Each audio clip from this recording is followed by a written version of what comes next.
In 2013, Bob Jones University hired Grace, which stands for Godly Response to Abuse in Christian Environments. And what Grace does is they come in and they evaluate different organizations to look for any mishandling of sexual abuse. This made a lot of waves because the biggest question on everybody's mind was, why on earth would Bob Jones University, which already had rumors swirling all over the college, allow themselves to be investigated by a organization that's not going to let any stone be unturned? What happened later on was a little bit expected. Bob Jones University ended up in 2014 canceling the Grace report. They fired the Grace investigators and they decided not to let any of the information that was found come forward.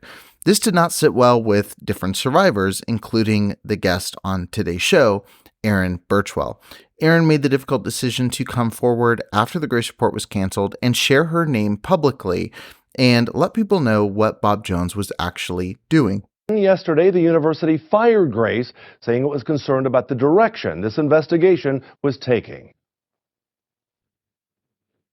When the decision to terminate the investigation was first announced, social media exploded. One person wrote, "Shame on you, BJU," on the university's Facebook page. Another person wrote, "How dare you?" A lot of us just felt like this was too good to be true. The strongest reactions were from people like Erin Burchwell, who says she was sexually abused as a student. Really about appearances, and they couldn't have something this big come out. It's just too bad for their appearance. Burchwell claims she was assaulted repeatedly by a dorm counselor in the late 1990s. She says when her parents reported it to the university, they were told not to say anything. The school told my parents, do not go to the police.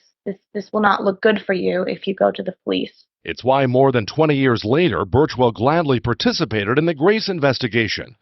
She says to tell the world what really happened after many years of silence. We were hoping that this report would kind of validate what we had been saying all along. After enough pressure, Bob Jones reopened the investigation, and Grace found some shocking reports from Bob Jones University. Their survey was accessed a total of 933 times, and Grace received an approximate total of 342 completed surveys. One of the survey questions asked, would you consider communicating with Grace regarding the issues addressed in the survey?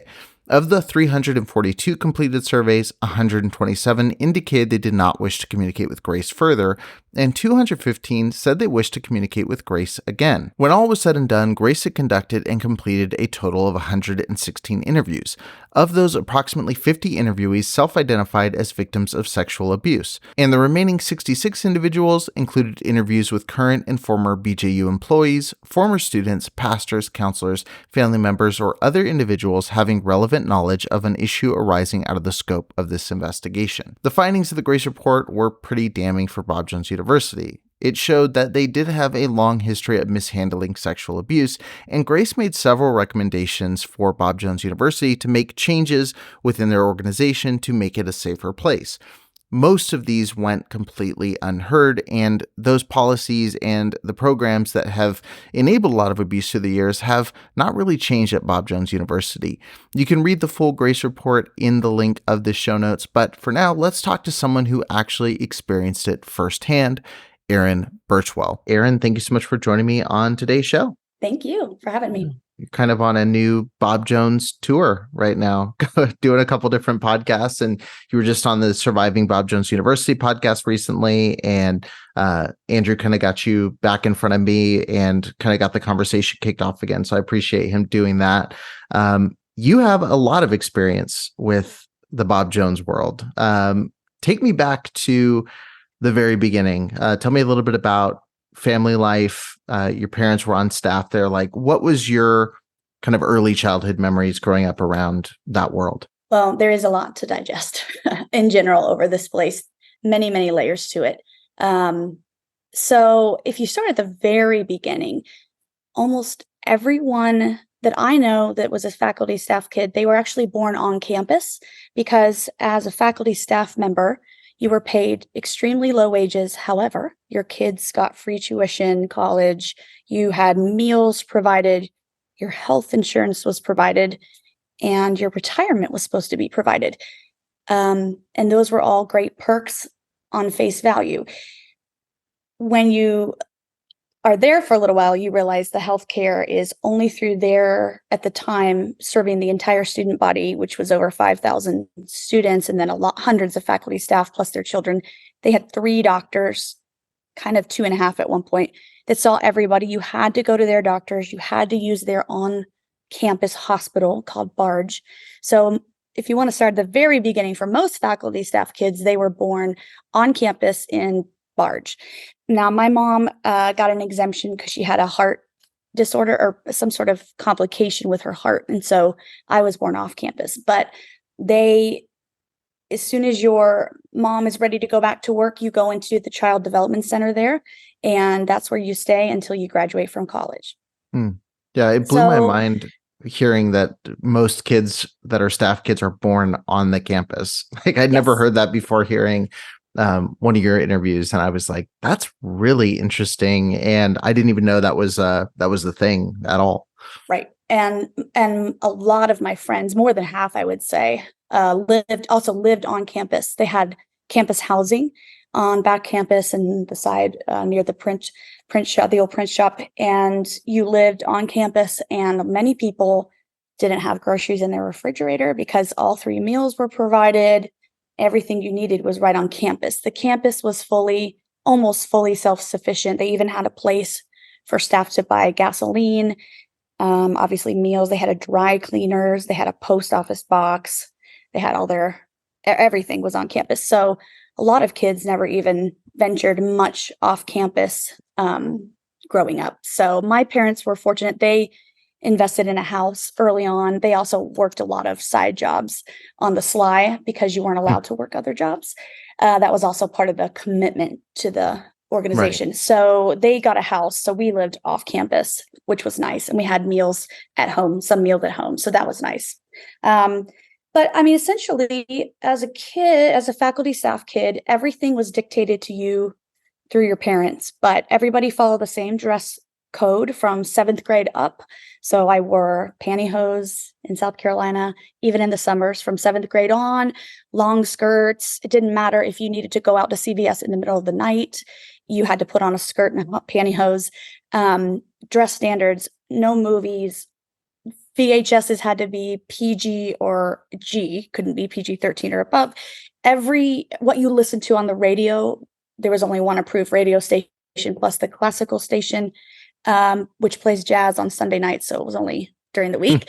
Everything was dictated to you through the school. So a lot of parents didn't have their own rules. The school decided a lot of that stuff for them. And, you mentioned on another interview I was listening to, your parents were a little bit more lenient than some other parents you were around.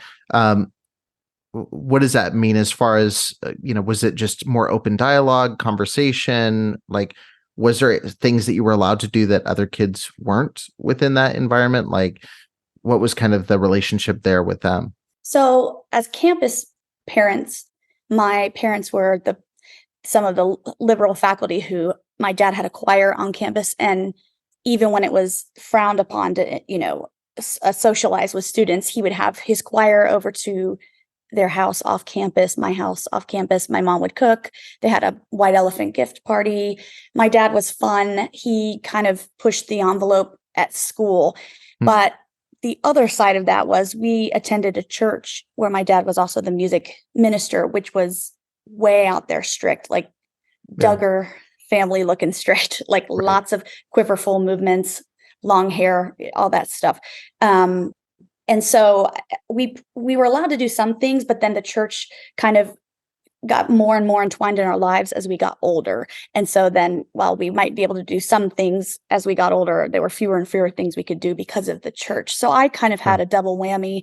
Some of my faculty staff kids, they didn't even really attend a church because Bob Jones had a Sunday morning service for we all called it Sunday morning mass because people were in robes and there was an organ. It was very formal.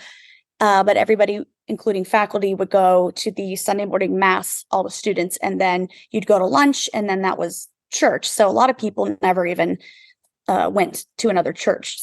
A lot of faculty staff. My dad, we did because my dad was at this other really strict church. It is confounding that of all the things Bob Jones have, that they don't have just a straight up church on the campus? Because Pensacola, I know, has like the campus church, and there's some other colleges that are so focused and centered around like a church that they're a part of or out of.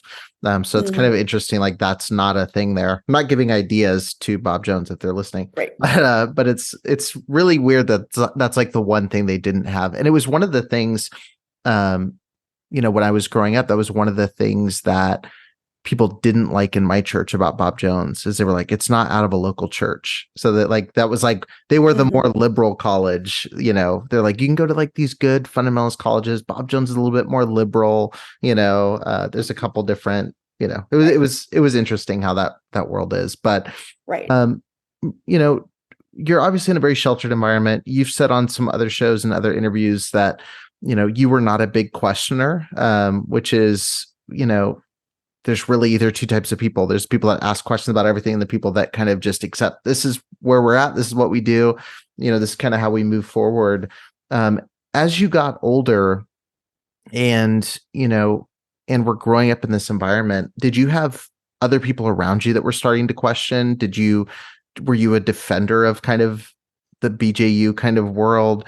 Like what was your attitude kind of growing up? So I'm not sure the context on which I said that, but I knew from elementary school age that I did not want to be, that was not what I was going to be later in life. I didn't want, we lived off campus, and so our neighbors, they listened to the Backstreet Boys, and I knew that like someday I wasn't staying there, but I was terrified of being in trouble at church or school.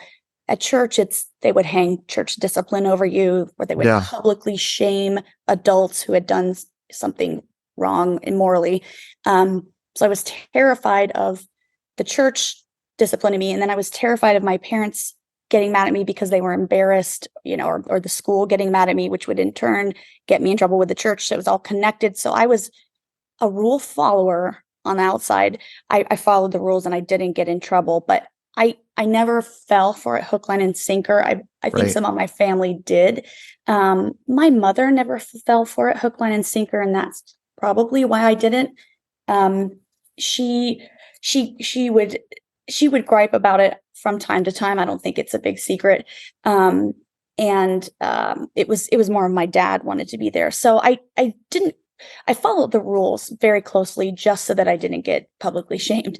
Right. But as I got older and I watched some of my friends, I'm thinking of a particular one in youth group, just really become demonized for no reason. I began to see like, wait a minute, she didn't do anything. That's not right. And I think maybe I'd let myself become a little bit fooled in that, well, if you do follow these rules, you don't have to follow them forever, but they're here for your protection. They're here for your eternal security.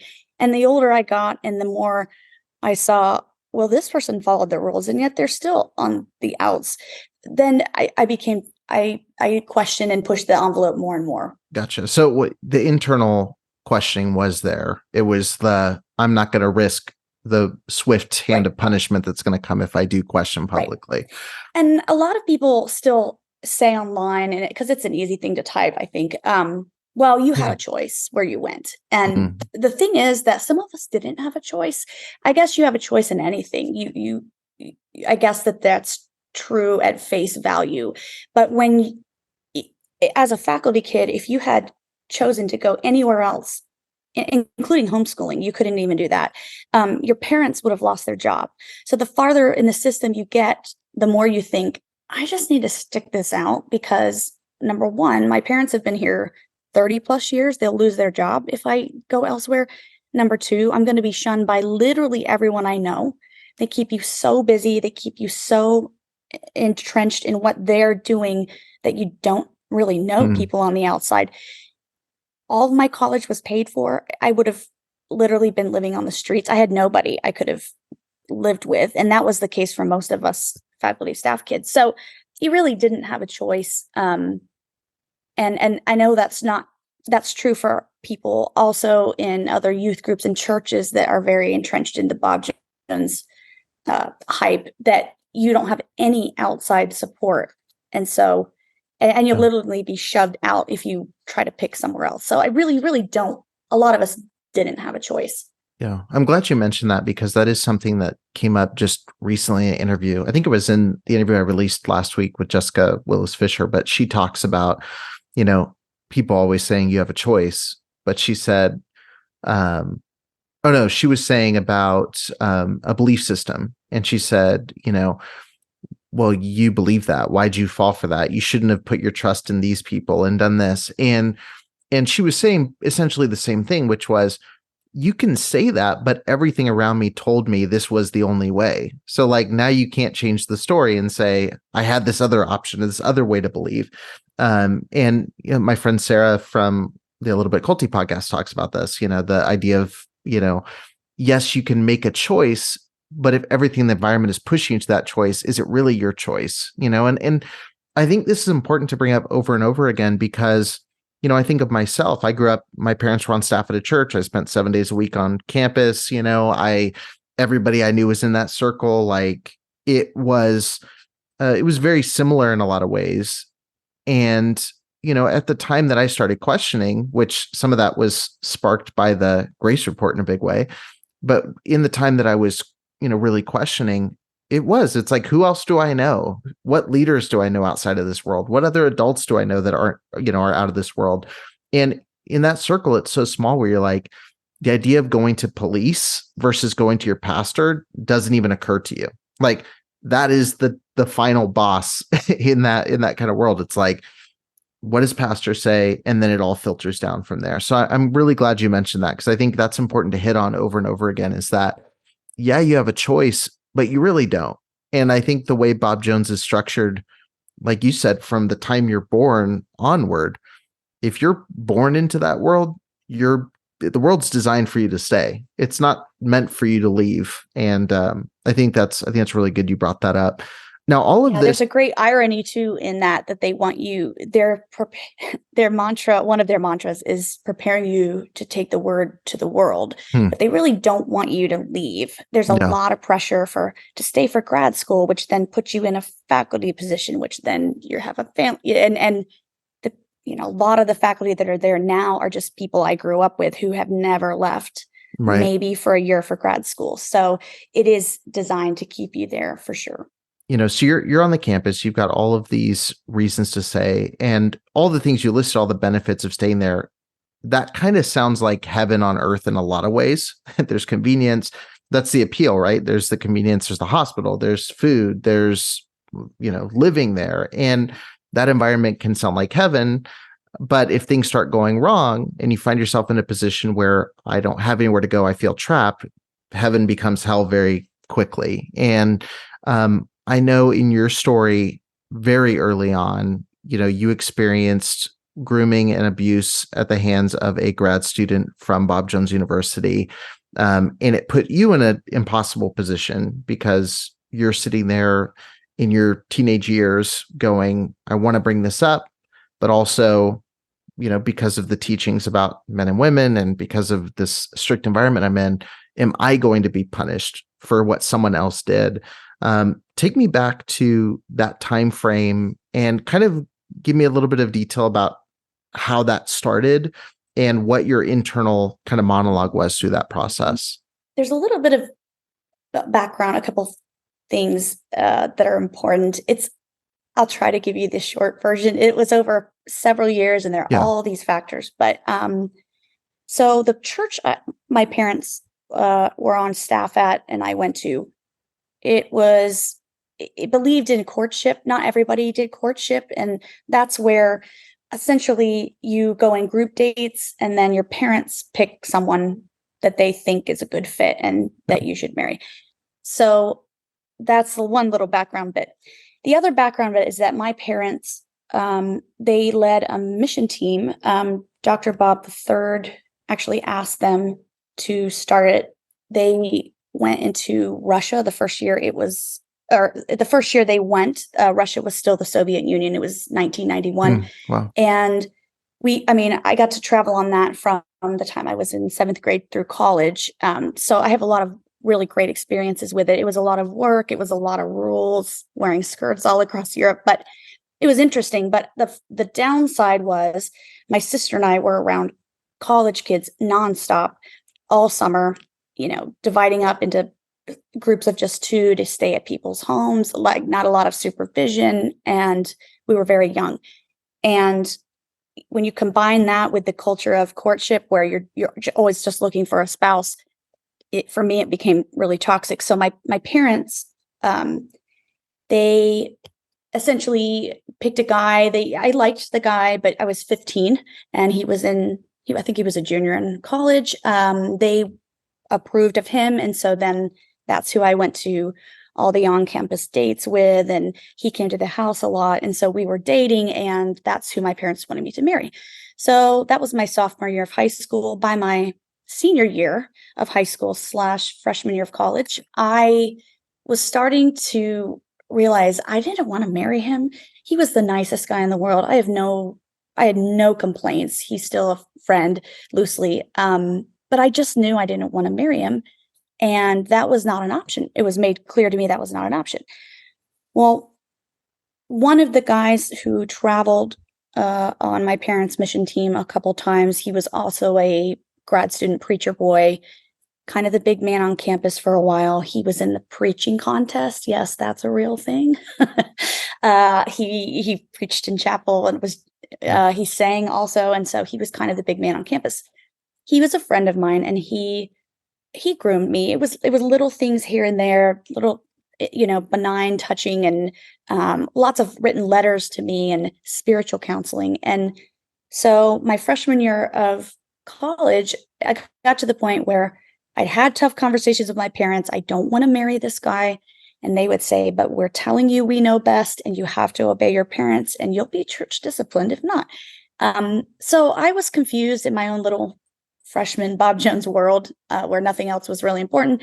And so this guy said, well, let's go talk about it. And I had been with him many places in his car. We were friends. I didn't, no alarm bells went off or anything. Mm-hmm.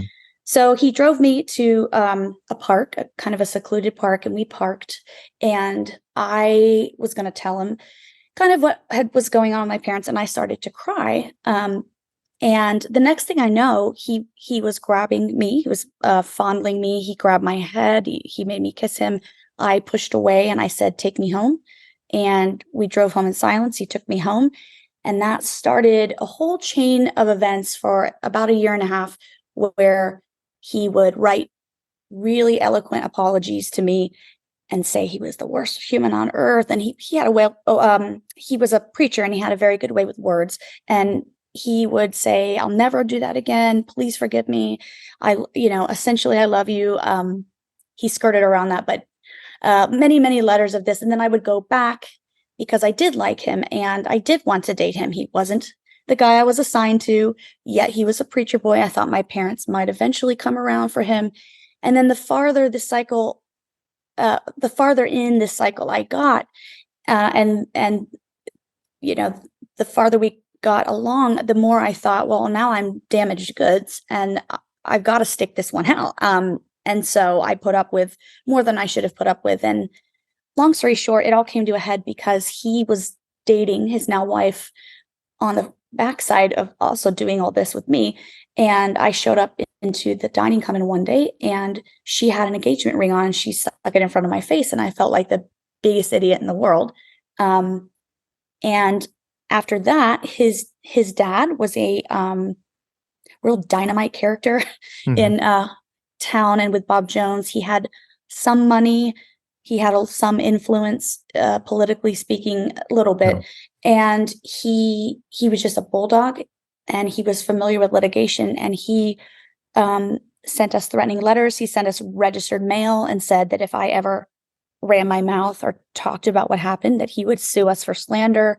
He threatened our church. He threatened the dean of students. He threatened us. In hindsight, I know now that slander's the hardest case to win, and there was nothing to it. But again, growing up in that world where not only you don't know what's legally okay, you don't want your reputation spoiled. And essentially that's what other people, as the school found out about it, all the way up to Benneth Jones, who was Dr. Bob III's wife.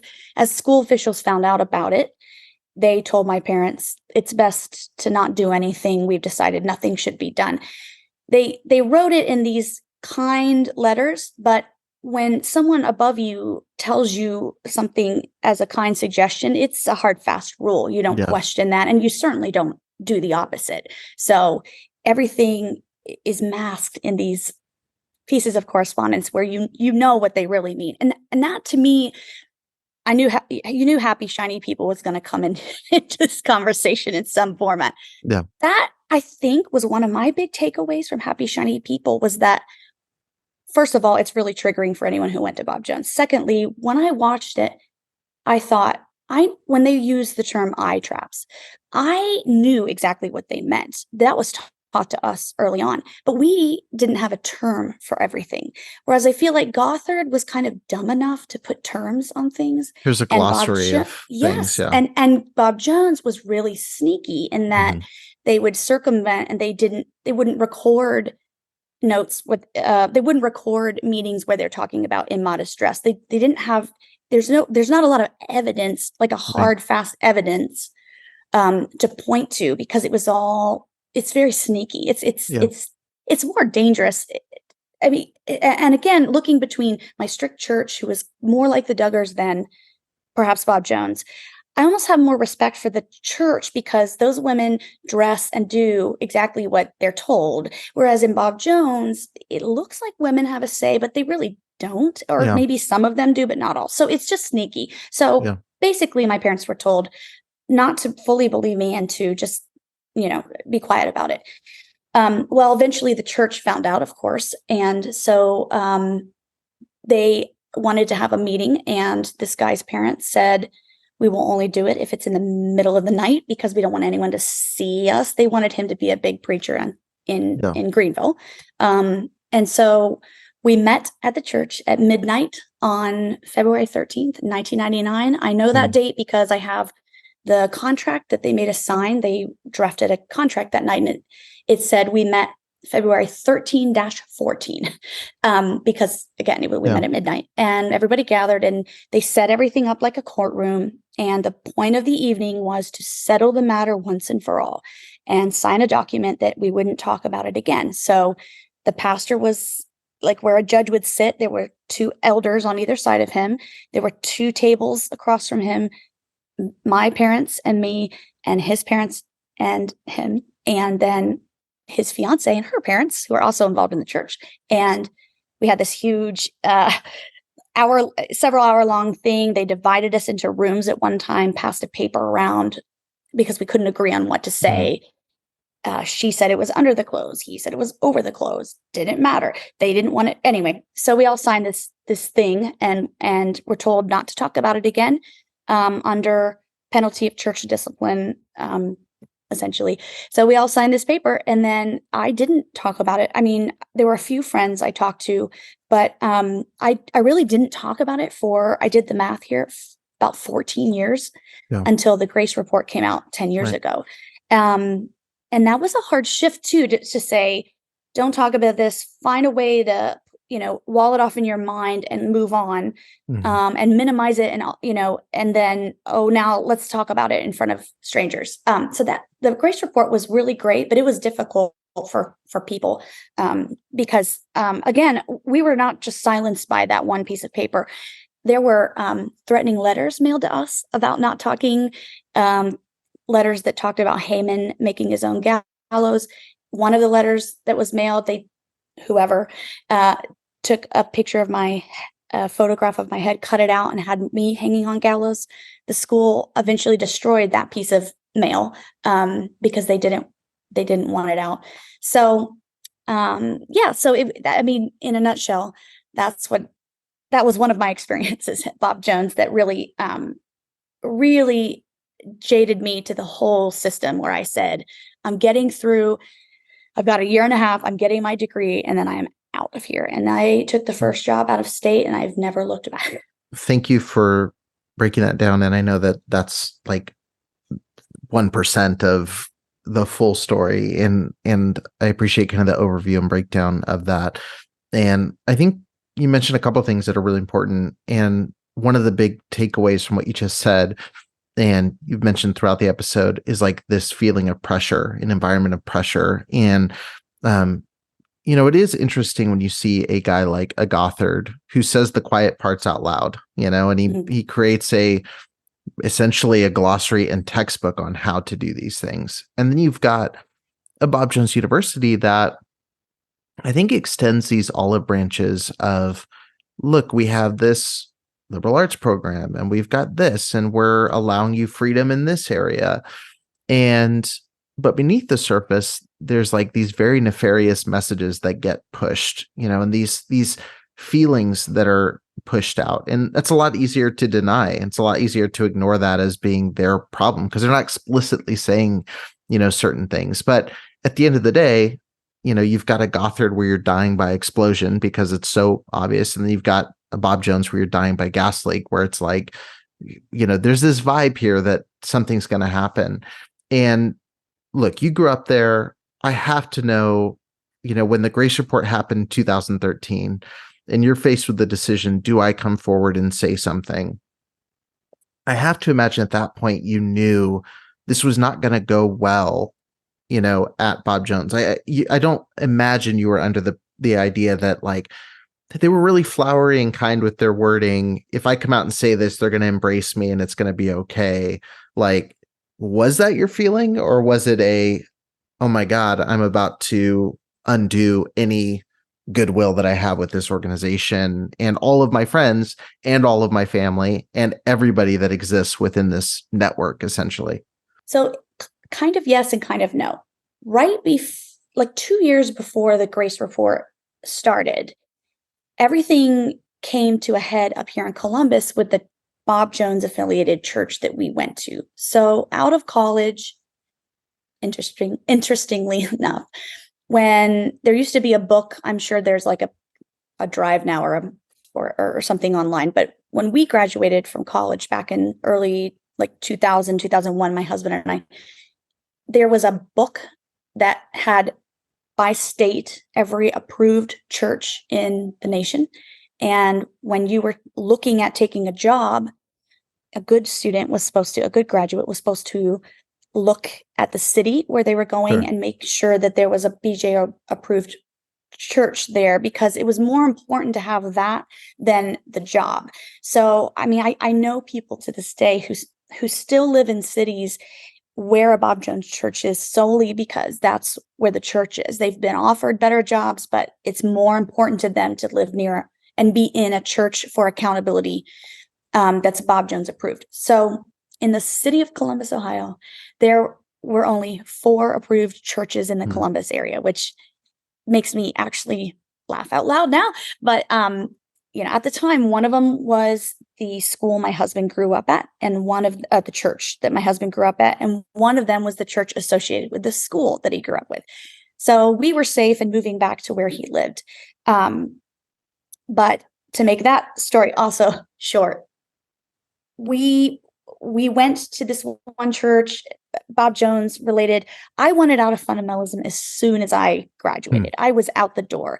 My husband had a much different experience growing up. He was a man. He was in leadership. He actually really had a great time in high school and college. He didn't like all of the stuff he saw, but he had a pretty good time, and he just wasn't quite ready to walk away from that yet. So I was ready on day one, but the other thing that kept me was my parents still had a job there. And I knew I knew that something bad would probably happen if I went full blown and talked about them online.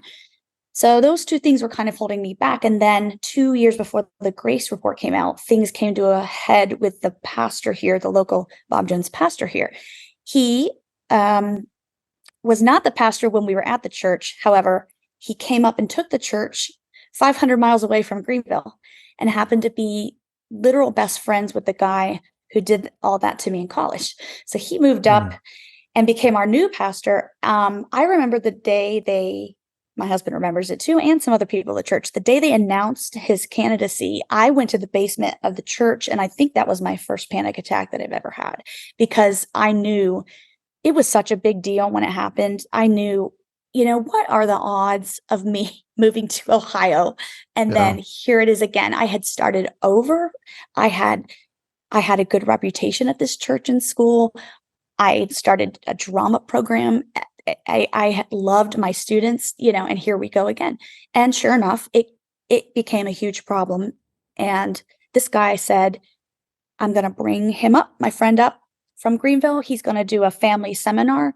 And he told my husband, we're all going to go out to eat together so that she can show that she's forgiven him. Well, they also said that he never did anything and never would have done anything. So my husband, in a real heated meeting, the last one he ever had with this guy, he said, which one is it? Did he not do something, or is she supposed to forgive him? Because you can't have it both ways. And no, we're not going out to eat. So from that, he called me a liar and took me off faculty. Anyway, so we were really kind of jettisoned out of fundamentalism because there was nowhere else to go. He even emailed other pastors and said, don't have the Burchwells in your church. They're no good. Yeah. So we didn't have, it was the best. It was the worst thing for those few years that ever happened to me, but it was the best thing long-term that has ever, it was ripping a Band-Aid off with an old wound that needed to scab out. And it did. But we had to start over in our 30s with friends and church and everything. To this day, we've been gone more than 10 years from that church. People still see me in the grocery and turn around and walk out the other way. So if that, I don't know if I would have interviewed with the Grace Report. I think I would have anonymously if we hadn't already been jettisoned out of fundamentalism. So we were already out. And I had told the story on the download to people. So I was ready to talk to them, but I wasn't ready. Well, I thought I was ready to talk to them, but then I had to drudge up the proof and the other things. Right, and so then I realized, well, maybe I'm not as ready as I thought. But it was a really great thing. So it was all supposed to be anonymous, and that was the hook for a lot of us. People really weren't speaking out yet online. Chat rooms were still picking up. So a lot of us did the Grace Report because it was anonymous. Well, then when they fired Grace, and it was all just going to go away after dragging on. And after all that trauma and my family, I put my family through it. I put myself through it. And now there's going to be nothing. So when the news came calling us, I thought, I need to do it. I need to go on the news. And I remember my mom begged me to blur my face out or change my voice. And I told her, I think it's important that people see a faculty kid who grew up there, who has a very good life. I had no reason to go fill this Grace Report out for a big story. It's not helping me in any way. I think the narrative that had been created around that time was that it's just a bunch of disgruntled online anonymous grads. Nothing really happened bad, nothing really. And so I thought it was important for them to see my face because they would recognize me. So I did the WYFF, and then from there it took off. And I figured there would be fallout, but I also kind of banked on the fact that Stephen Jones had hired Grace. And so I thought, well, how much fallout can there be for my parents if they're the ones that asked me to come to Greenville? They got me a hotel, they put me up. And I kind of naively thought, I thought it was a possibility, but I didn't think my dad would be fired, and that's what happened. So when they fired Grace in January, that February, my dad was let go. He had been there 42 or 43 years. He needed a couple more years for his retirement, and they wouldn't give him a reason. They just let him go. They were smart enough to not fire my mom right away. They let her teach a couple more years, but I'm sure that there was a connection there. So I kind of knew there might be fallout, but I certainly didn't think it would be that quick and that severe. Yeah, no, I remember when the Grace Report was announced and that they were doing it. I was a senior in high school when that happened, and I was already questioning everything in the IFB. And I had, I was already investigating, like, every name, every speaker that came in, I was Googling I had lots of info of like all of these little connected dots within that world. And I used to hang out, on like the fundamental forums, which, and which is not really a Yeah. thing now, but fundamental forums, stuff fundies, like, I think is where I saw that they first announced it, like all the OGs of this world. And I remember when they announced it, and I remember it was January of 2014, right after I got out of high school. I remember seeing that they had terminated it. And the question swirling around was, why in the world would Bob Jones allow Grace to come in the first place when they had so many things under the surface that people had been whispering about? I think they ended up getting 120 or 130 different reports that had come in through their investigation. There were But then 600 surveys, like 600 people qualified for the survey. Yeah, it was that's nuts. wild. And I'll mention at the top of the show, so if you're listening, you've already heard me mention this, but at the their requirements for who qualified for the survey were pretty strict. Like, you had to meet certain criteria to be included. So, that number is shocking.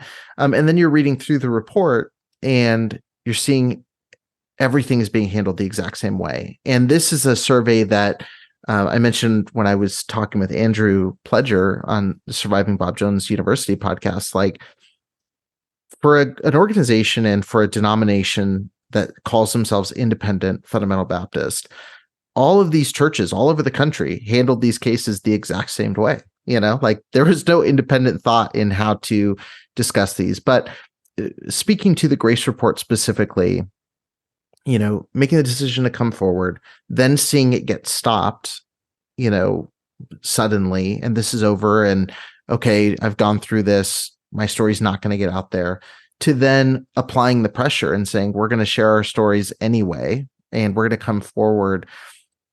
Then Bob Jones comes out and rehires Grace and makes an apology. Stephen Pettit, who was then the president of Bob Jones University, says, we apologize to the victims. We're taking this seriously. We're, gives all of this kind of language out.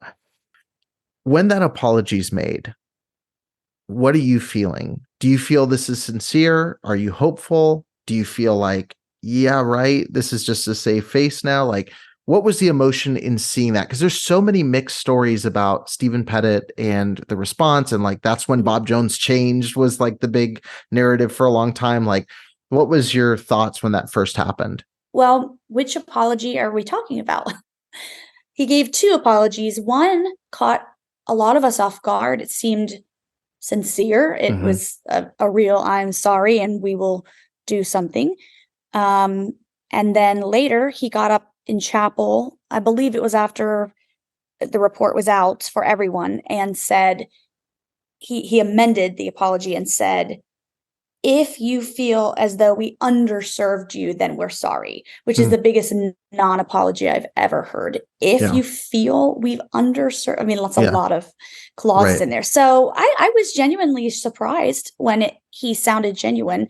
I was not surprised at all when he came out with a qualifying statement. A lot of people try to defend him and say, well, legally they can't admit guilt. I mean, that's just not true. Well, but yeah. And it goes, this is my issue with so many of these churches, is that when it comes to doing, they talk so much about taking a stand for what's right, no matter the costs, doing what's right, saying what's right.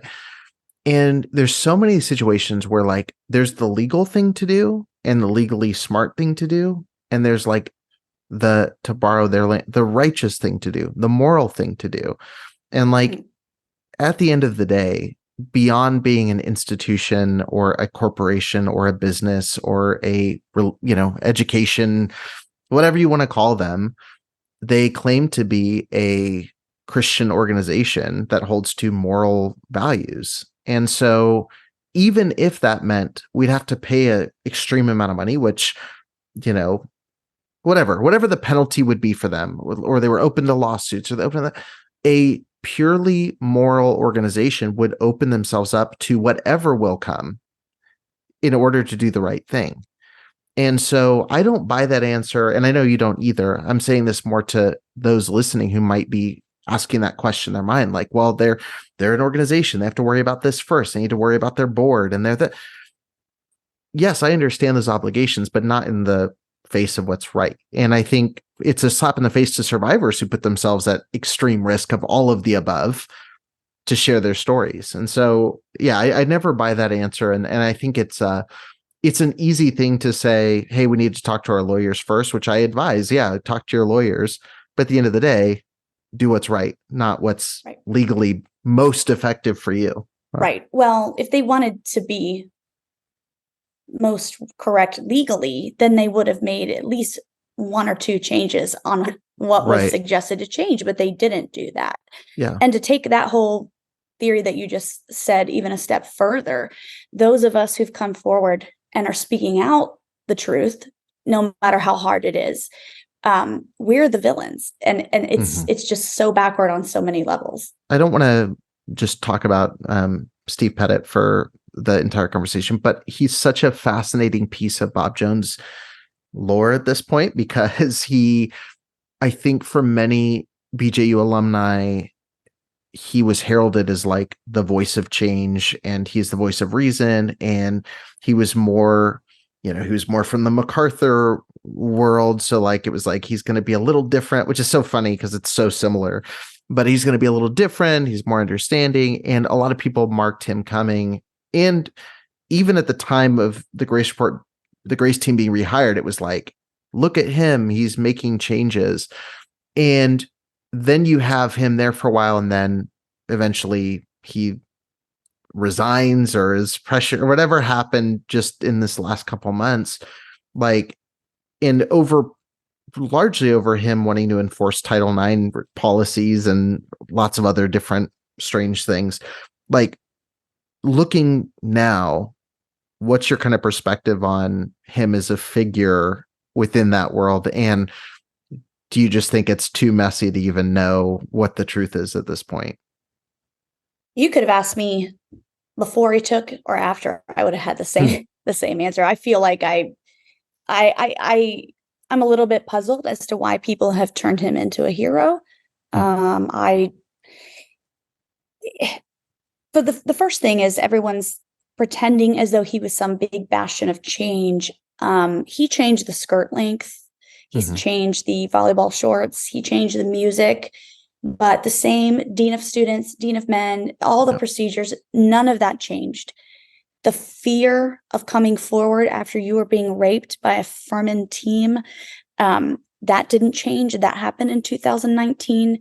He said things like, we're here for the victims, and reached out. He never reached out to me. And I think I'm one of the only faculty kids that's come forward with my name. He was actually on the same newscast that I was. There were 3 people on that: the spokesperson for the school, who grew up with my husband, Steve Pettit, and me. And both of them said, we don't know any of the victims. And I had made it very clear that I was a victim. So I've seen deception along the way. It's been 10 years since the Grace report. No one's reached out to me. And again, everyone thinks he's a change. A brick wall would have done a better job than Dr. Bob III. Let's be honest. I mean, anybody in the year 2020 would have changed some of what the Jones family did. So I don't see him as a hero. I see him as a placeholder that was slightly more modernized outwardly, but I don't see him as, I know how much he took in salary when the faculty were making a fraction of that. I know that he picked an extremely kind of Lear jet to rent that the university had to rent to fly around in, which cost more money when the school didn't have the money. I know he promised to double enrollment, and it didn't even come close. I know that the promise was taken away, and under him, millions of dollars of buildings were built, and yet my parents don't have the promise of their retirement. So, I mean, to me, it's cut and dry that he's no hero. I think people who are down there want to find anything they can that's slightly positive. And and of course, you're in a survival mode too. Of course, you want to feel as though that's Right. the better option. But Yeah. yeah. Well, and I think that's important too, because I think it is, and you mentioned this, you have a lot of positive memories. Well, it's one of those things, and I say this about my childhood too, is I grew up for 18 years pretty much always at this place. And so, yeah, I have a lot of good memories, all of my best and worst memories, and all of my memories are there. So, like, it's not really a great Right. argument, but it is something that you do see is that people are grasping for something to go, who feel that their entire college experience was invalidated, or their entire upbringing was invalidated, or their entire belief system has been invalidated in some of these cases. And so I think if you can find and say, well, it wasn't all bad. There was this, there was something that was beneficial. It makes it feel easier to digest in a lot of ways. And I think you can get to a healthy place where you can say, I've got happy memories that are great and I hold on to those, and I can hold on to them independent of the larger, the Oh, for larger sure. picture. Yeah, I of course I have a lot of great memories. It's crazy how creative you can be within those strict Yeah. rules to still have fun and play some practical jokes or have a. Of course, it was our life. Of course, we have a lot of good memories. But having the good memories also doesn't mean there weren't any bad, and vice versa. I like to tell people I used to volunteer in a women's prison, and I taught some art classes and stuff, and so when people say, well, you didn't have any good time, and I will tell them, prison has taco night. I mean, there are good nights everywhere. Yeah. It's not a great analogy, but and that's that's a meme, a What are you gift talking for about? where that's going That's to be the taken title of way the out of it. episode. That's prison as taco night. No, I'm just kidding. Prison has taco night. They're good Yeah. times. There are things to look forward to. You find good times and you find good people too. I think the saddest story about Bob Jones is that there were some good people, especially on the faculty. There were people who believed in the mission when it was started. And then I think, and I've watched that Nexium, one of the Nexium documentaries, and I think the best thing I ever heard was nobody joins a cult. Mm-hmm. Nobody joins a cult. No. Everybody thinks I'm doing this because it's bettering eternity and it's bettering me and it's bettering people around me. And there were some very good people, well-meaning people on faculty, at least, back in the 80s and 90s. Mm-hmm. And it's sad that they were just fooled and they were discarded like trash. And that's what happened to them when they promised them all this stuff and then said, oh, I'm sorry, we don't have money to fulfill that. I'm curious now, we're 10 years removed from the Gracie report, as you said. And, there's obviously still a lot of discussion happening. There's entire podcasts being made, and there's pages dedicated to discussing these topics that have, not slowed down in the amount of conversation being had. And, I'm obviously Pettit wasn't the change. The Gracie report itself wasn't the change. 10 years removed, looking at this, having discussions about this, what would you like to see happen at Bob Jones University? If you could see some steps being taken this year, if they finally bend their ear to all the noise that's being made and all the conversations being had, what are the steps you'd like to see taken that would make you feel like things are going in a positive direction? Well, 10 years ago, I would have said this, that, and that. And now I would have said this, but somewhere in between, I would say if they didn't do the right thing 10 years ago and with the Gracie report, and they still 10 years later haven't done the right thing, I don't know that there's hope for them. And I don't know that I feel sorry for anyone who's left. However, people will ask me, well, what will make you happy? Nothing will make you happy. I think there are two takeaways. I think, number one, the faculty who worked all those years, and let's face it, that everybody who has a good memory of school, it's from the faculty they had. Yep. And the peers. It's not from the administration at all. So the faculty were not allowed to work other jobs. They made literally well below poverty level. They were promised a retirement and it got taken away. And no one, Pettit included, has done anything to even just open up a GoFundMe for the faculty. Mm-hmm. In fact, former students raised $60,000 at graduation to give to Pettit and not anyone else who worked there all these decades. So I'd say before you run out of money completely, I think that you need to go back and find the faculty who are owed this promise, and you need to fulfill that. And then I think you need to go back 10 years to the Grace report, and you need to make some genuine apologies, and you need to start actually looking at what they said 10 years ago, and you need to start doing that. And I don't, without those two things, I don't know how they can move forward. They are way down in enrollment this year, way you down. could see in the picture they just posted of the new class. I was like, it's looking pretty bare bones. Yeah. Well, we know people up here in the admissions at Cedarville, and they've had a lot of transcript requests since last year. They're down below 2,000 students, yet they have the same size campus, the same number of faculty. It's not looking good. But if they could do those two things, I think a lot of people who've been alienated for a long time, maybe they're not going to up and send their kids there, but they might. They're not going to tell people not to send their kids there. Right. I might actively stop talking about them but it's still not.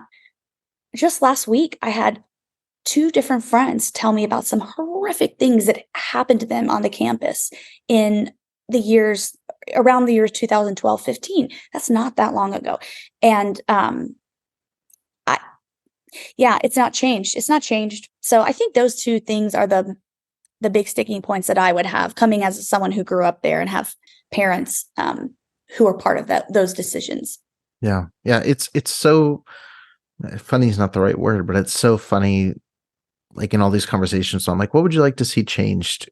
And it's like, it's simple changes. It's like, it's not necessarily easy changes, but it's simple change. It's like, don't throw survivors under the bus and, 1 or 2 other really simple things that are just easy moral judgment calls. Mm-hmm. But yet here we are again, 10 years later. And, I'm like you in the sense of I'm not super optimistic at this point for BJU and for a lot of similar places. It's like, I feel like this podcast will be evergreen for as long as Bob Jones exists. And that's, I hope that's not true. Like, ultimately, I am hopeful that something will shift or the right leader will be brought in or something will happen. But ultimately, how many times can you hit rock bottom before you make the decision to change? But regardless, I think people like you speaking out is so important, so valid, or so validating for people, especially considering who your parents were, the environment you grew up in. And I mentioned this with Andrew just recently when I was talking with them.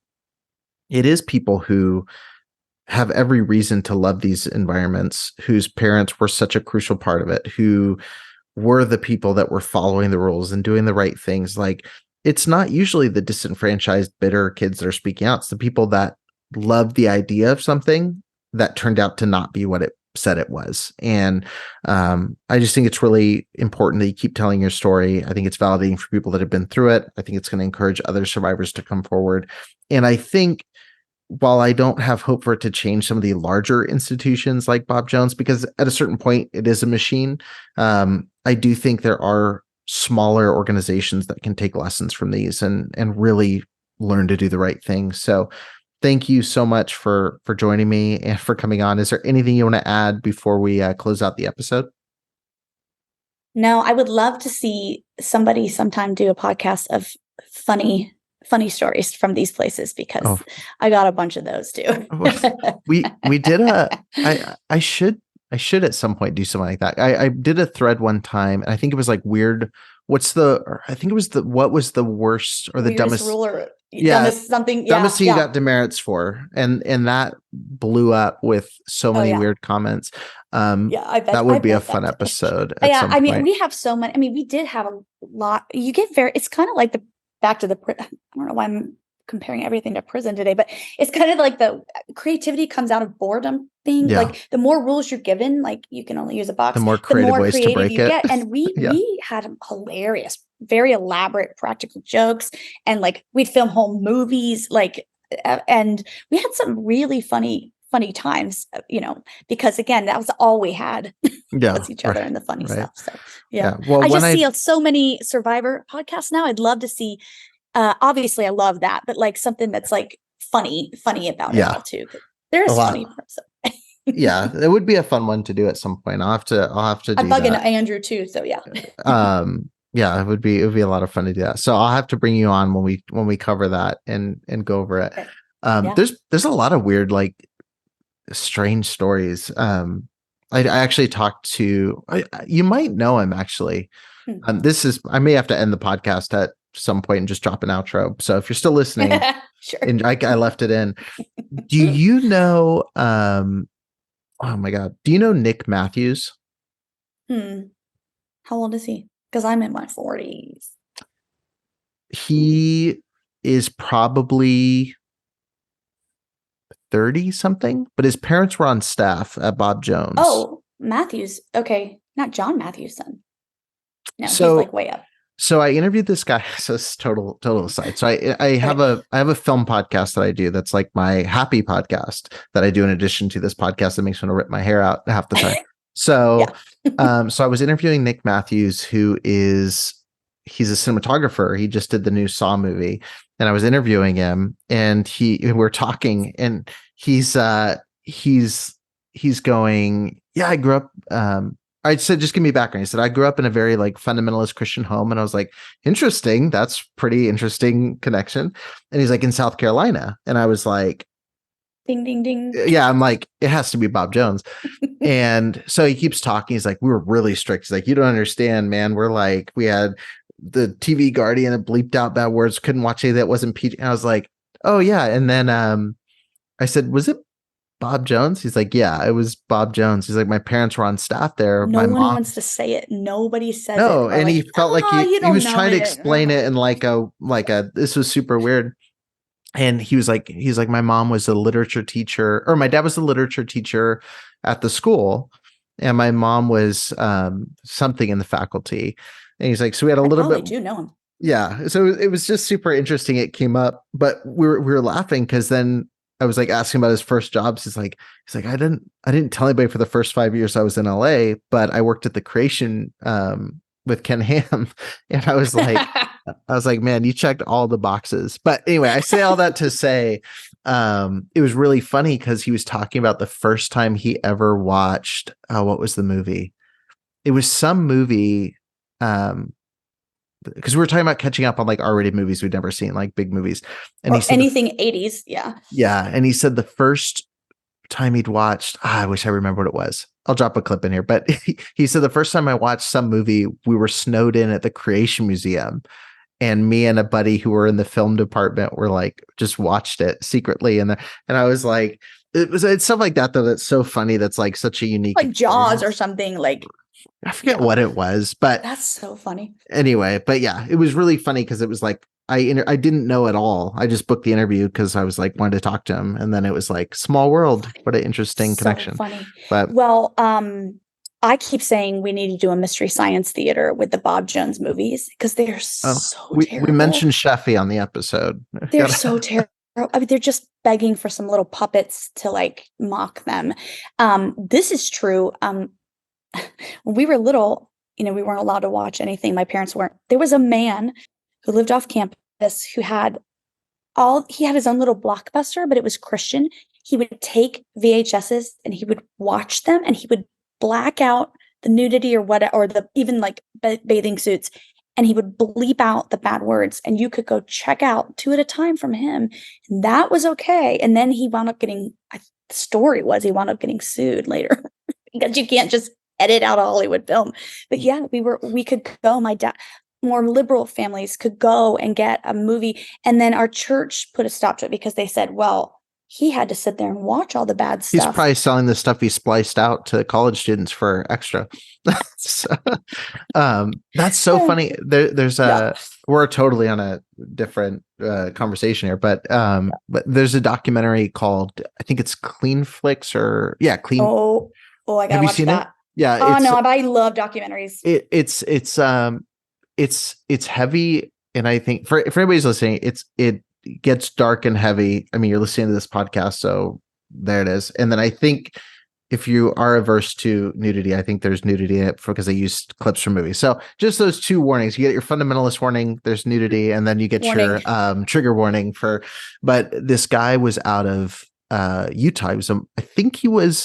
I don't think he was Mormon, but I think he was catering. He saw like an opportunity to cater, and he did a similar thing. He opened a video store that sold edited movies to Mormon families, basically. But he ended up getting caught creating and selling like child sexual abuse material to people. Wow. So like the story goes from like a weird entrepreneur guy selling to really restrictive Mormon families, and like they go into history of the Mormons, and like tablecloths were invented by Mormons to cover table legs because they look like the shape of a woman's leg, like very weird stuff. But then it gets it all the way into this dark where it's like, oh, this guy was a total creep. But that documentary is really interesting, and it's kind of the same realm. But yeah, there's so many weird things like that it's funny when you're talking to someone who's not in that world, you realize like more things were weird than you did. Cause like there's some things like that where it's like, oh yeah, like the removing language from movies.